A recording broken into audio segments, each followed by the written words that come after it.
But also, I have a responsibility as a governor, and I'm not going to politicize this. A responsibility that did bring the governor and other agency heads to the table today. Calvo has signed an executive order to create the Mandania 2.0 Patrol Augmentation Task Force. We believe that it's also important, with our limited resources, that we got to take a next step. And that next step means not only the Guam Police Department, but again, working with our sister agencies. Some of them line agencies, others autonomous. Each one of them have well-trained men and women who fit the standards, the same standards at the Guam Police Department in terms of law enforcement. But as we look at what's happening in our community, we are putting this effort in the Tuman Tumuni Precinct Command as well as Guinaiyan Precinct Command to deal with the crime that we've been analyzing over even the last 6 months. So we see this as patrol operations being the first line of defense. Along with GPD, the task force includes conservation officers from the Department of Agriculture, Parks and Recreation, and the Port Authority. That means you should see an increase in about 25 officers patrolling this weekend. The bottom line is they're going to be in a uniform, in a marked patrol vehicle out there to conduct this type of enforcement operation. And as for the timing of it all, since you brought up the question, why don't you look at those social media viral videos? And don't tell me it doesn't hit you in the gut, because it hit me in the gut as well. So I'm not trying to politicize one or the other. He still has oversight over the general supervision on a day-to-day on public safety, and I don't think those two should be connected. the executive order goes into effect this Sunday. Reporting for Guam's News Network, I'm Carmen Victoria Terlahi. Thanks, Carmen. Well, Guamanians for Fair Government Chairperson Andre Bainum is now the subject of a Civil Service Commission complaint for the alleged Hatch Act violations. Troy Torres, a former Calvo Tenorio administration staffer who later campaigned for Dennis Rodriguez Jr.'s failed gubernatorial campaign, filed the complaint with the CSC against Bainum, who is a GDOE teacher. Torres alleges Bainum violated the Hatch Act, which regulates what types of political activities GovGuam employees are allowed to engage in. According to the complaint, Bainum is violating the law by managing a writing campaign for the Aguinaldo gubernatorial team and also by soliciting for and accepting money for the writing campaign. CSC Executive Director Pete Calvo tells KUAM to his knowledge Bainum is in the less restrictive group, meaning he is free to campaign or be part of a campaign. Calvo adds, however, that across the board, GovGuam employees are not allowed to solicit funds, accept or handle funds, or act as treasurers for political campaigns, but it hasn't been challenged yet. You can read more on the story on KUAM.com. Nobody's dead, nobody died. These words from defendant Jeremy Allen Evaristo in court today as he reasoned why the government should give him less than the 15-year jail term outlined in his proposed plea agreement. Evaristo is charged in a string of armed robberies, including one at Two Lovers Point, in which he's alleged to have held a tourist and her young daughter at gunpoint. Evaristo adding, quote, "I understand what I did is wrong, but I've seen cases. I've seen rapists get only 7 years, 10 years. My whole life, my whole adult life, I've been incarcerated, I've been in jail. My real problem is drugs. I really need help with drugs. I really need treatment. There's no treatment at DOC," end quote. The prosecutor, Jeremy Kemper, stated he would be happy to discuss the matter further. He assured the defendant that his attorney, Mitch Thompson, did an excellent job negotiating the terms of the deal. A return hearing is set for October 5th.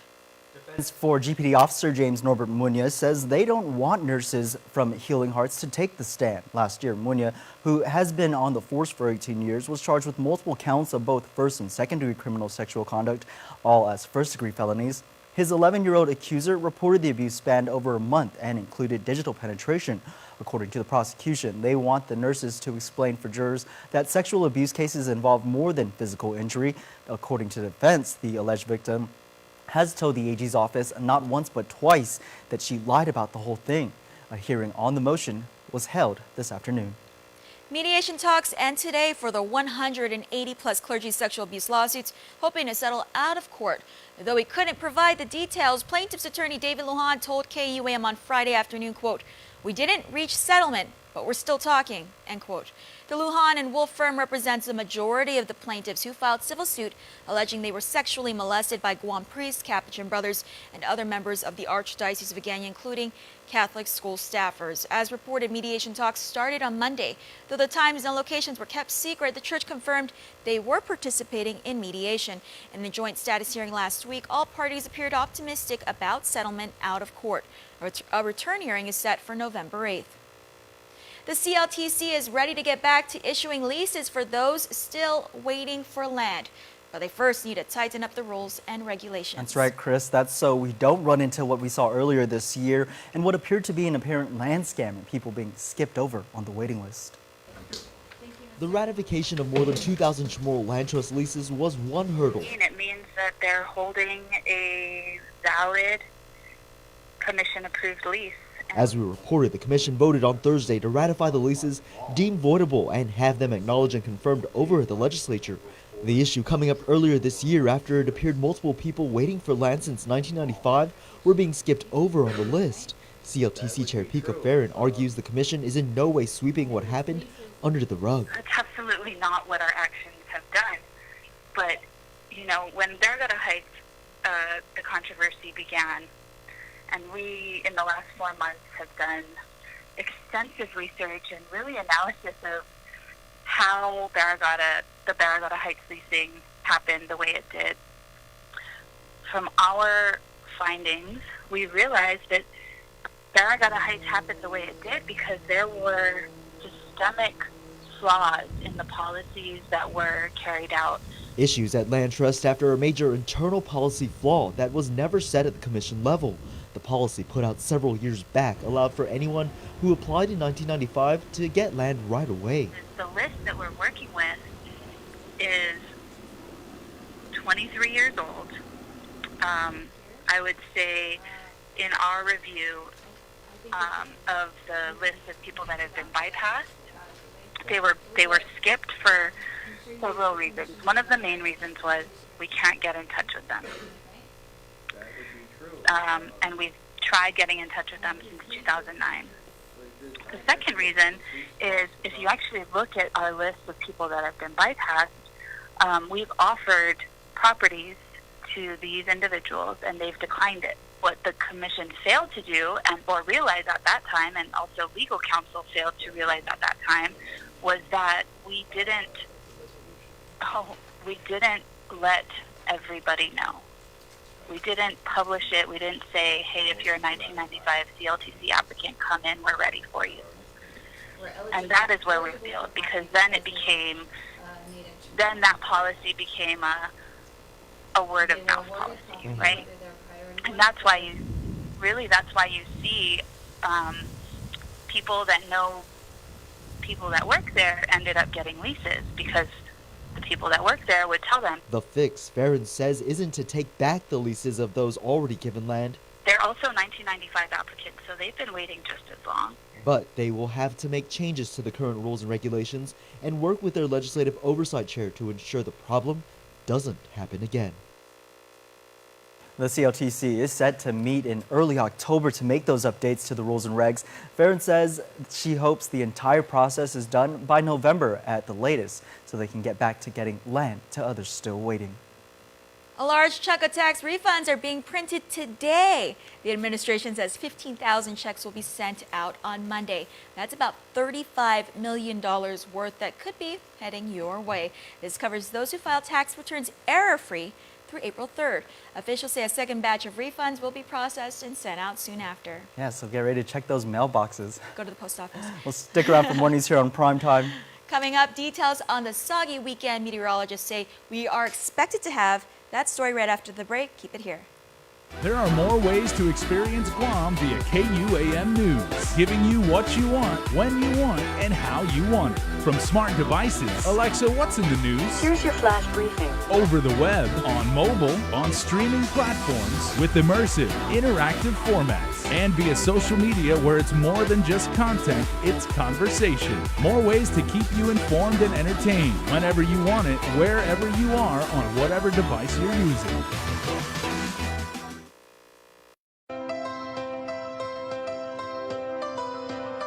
when we face an uncertain path,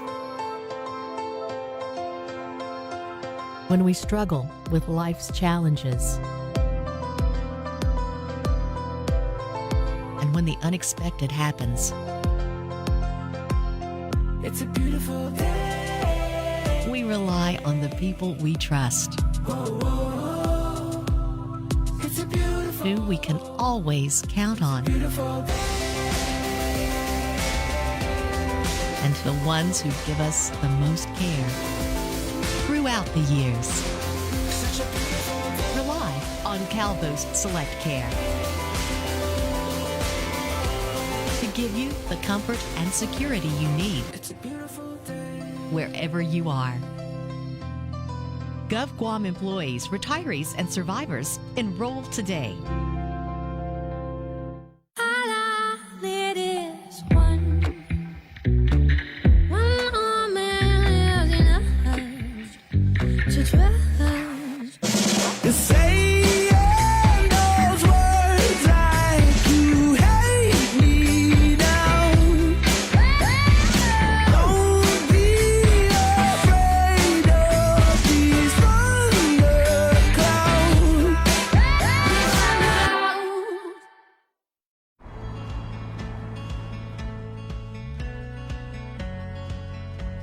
I registered to vote because I understand it's important for my voice to be heard, especially concerning issues that will affect me and my island. So whether you're young or young at heart, please register. Zambota. Afade, I'm Simon Sanchez. I'm running for the CCU and I approve this message. Let's continue our progress. Welcome back. Adult marijuana use is now legal in the CNMI. Calling it a historic day, Governor Ralph Torres signed a law Friday that allows those who are 21 years or older to possess up to 1 ounce of marijuana, 16 ounces of marijuana-infused products, and 5 grams of marijuana extracts. Torres' spokesperson Kevin Bautista says that people in the CNMI have spoken to the overwhelming support from members of our community who were at these public hearings and were displaying their silent support for legislation that not only went into making the Commonwealth a more economically diverse territory, which is one of the intents of the legislation, but to really look out for the best interest of people who are suffering from debilitating illnesses and chronic pain. The law also establishes a homegrown marijuana registry that will allow up to 6 mature plants and 12 mature plants for personal use. A 5-member cannabis commission will also be appointed to serve as a regulatory body for a commercial marijuana industry.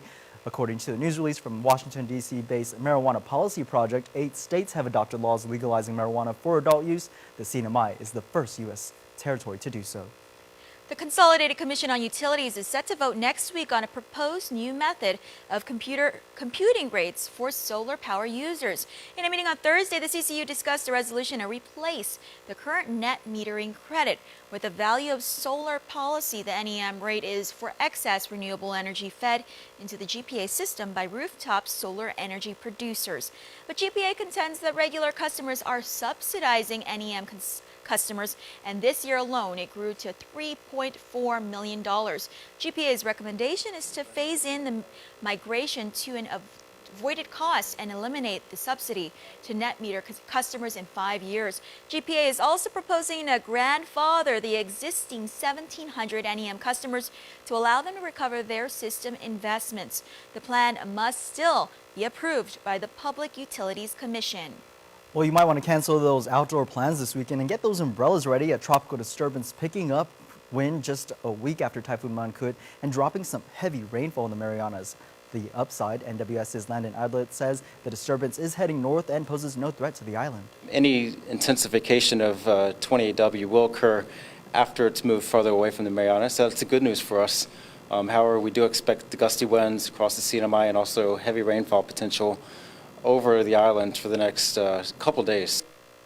A flash flood watch remains in effect. We can expect 4 to 8 inches of rain through Saturday night. His best advice is to stay away from flood-prone areas and take the necessary precautions. A Guam resident is reaching out to Rhoda and he's asking you to lend a hand too. Here's more with Chris Barnett. Ajuda Luta. Ajuda Luta. The relief effort for our northern neighbors hit hard by Typhoon Mangkhut hits close to home for Guam resident John Uggan. You may know Uggan as the Carabao Man, but right now he really cares about Rhoda. Uggan's granddaughter lives on Luta, and last week he donated almost 200 pounds of canned foods and supplies to Rhoda, even paying air freight to ship the items over. Uggan says he knew the minute he delivered his care packages, he'd be back to give more. Now he's doing what he can to gather more donations, adult diapers, and canned food to help the manamko, the sick, and those in need in Luta. Anything that comes from the heart is greatly appreciated. The items that I brought over there were delivered to the Manamco Center, which became a shelter, and their comment was, in Senagredesi, y contribution de Saina in Pambinindisi.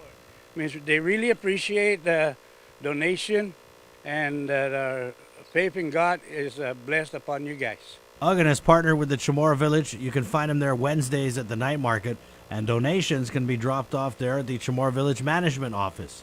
Uggan also says he's willing to pick up donations. Just give him a call at 888-8806. While entertaining tourists at the Valley of the Latte, Uggan was also taking phone calls, arranging donation pickups and drop-offs. He's flying out to Luta on Monday, hopefully with your donation for our northern neighbors. Luta, the island where everybody shows the wave, and Uggan hoping we can show the Anafat Maulik spirit. It's a Chamorro thing to do. The Chamorro are very generous. They don't care who you are, what you are, and everything, but during the time of need, the feeling is there, the heart is there to give. For Guam's News Network, Chris Barnett reports. Local businessman Frank Nicholas Shimizu is the first Chamorro to receive the Japanese Foreign Minister's Commendation Award. Each year, individuals and groups are recognized for promoting mutual understanding between Japan and the U.S. Shimizu says he is humbled and grateful for the award, but credits a convention speech he made on behalf of the Guam Nikkei Association for drawing the recognition. And my presentation was nothing about my grandfather, Jose Katsuji Ogawa Shimizu, and his businesses here in Guam and in Saipan. And I think that, to me, that kind of drew attention to the association that the GNA, the Guam Nikkei Association of Guam, is a very viable and very recognizable association. Japan Consul General Mrs. Izumi Seki presented the Foreign Minister Commendation Certificate. Sports is next.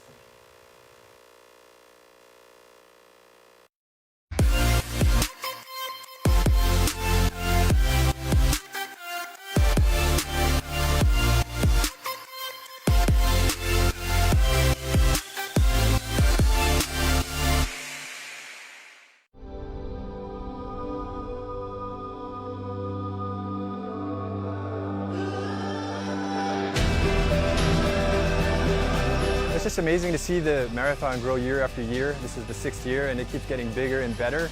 And this race really encompasses everything that Guam's about. It's really bringing together visitors and our local people for a world-class event. And it's the best thing that we do every year.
KUAM Sports is presented by Triple J.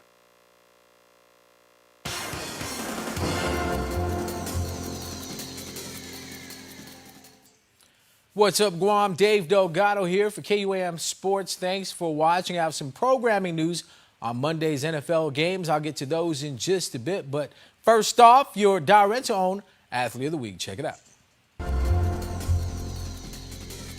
We're your Darrento East Sagana for our Darrento Athlete of the Week. Today we have JFK running back Deontay Delgado. Rihanna? Congratulations on being Darrento's Athlete of the Week. Thank you. Who would you like to present this check to? I would like to donate this check to AMC Cancer Foundation because I've lost a couple of family members to cancer. You guys finished last year's high school football season in third place, but put a lot of work in during the off season heading into this year's football year. Coach Al would open up the weight room for anyone that wanted to join football for the Islanders and just put in some work to get stronger and, just focus on bulking up for the season. You've been able to touch the ball quite a few times this year with some of the key players on offense focusing a little bit more on the defensive side of the ball. Last year, we had our two main backs, Chase Patansky and Justin Camacho, to help lead the boys last year for backfield. Touching the ball this year, getting more touches and experiencing it this year, it feels good, because the boys really look for me to push the ball and gain yards for them to score. We have Justin and Chase also fill in for backs too when I need the break. But they mainly have those two focus on defense to hold it down for us. You guys lost a tough heartbreaker to the Guam High Panthers, losing in overtime at home. How did that help you guys as far as walking away with a little bit more knowledge of your opponents and heading into your next game? Guam High definitely gave us a run for the money. They're a very disciplined team. Like our coach said, like Coach Al said, the team with less mistakes will definitely come out with the win. And Guam High did have less mistakes than us, so we just really gotta focus and fix up those mistakes. We have to execute our plays down. We gotta get it down. Condition our minds to try not to make those same mistakes again. Just work together as a team. You had 26 carries, 128 yards, and a touchdown against the Panthers, but this time you're going up against a pretty stingy defense in the George Washington Geckos. GW got some really big boys, so it's definitely going to be hard for us to work against them. But we just really, like I said, we really just got to minimize our mistakes. We just got to execute our assignments as a team and just play Islander football. Congratulations. Stay tuned to our next Darrento Athlete of the Week. KUAM Sports Athlete of the Week is brought to you by Shirley's Basketball from the Tamuning Gym, Docomo and GTA hitting the floor. Docomo's number 15, Jared, follows the missed shot attempt from teammate Dylan and gets the rebound. Mid-range jumper drops in for the first basket of the game. Leonard Uggan with the corner pass to Ron, calling for the ball. Defender too slow to get over. All net on the deep ball for GTA. Dylan trying to penetrate the defense, runs into the double team. Kick out pass to Joe, who drives and hits the pull-up shot high off the backboard for another 2 points. Jordan Uggan with some nice handles to get to the rim.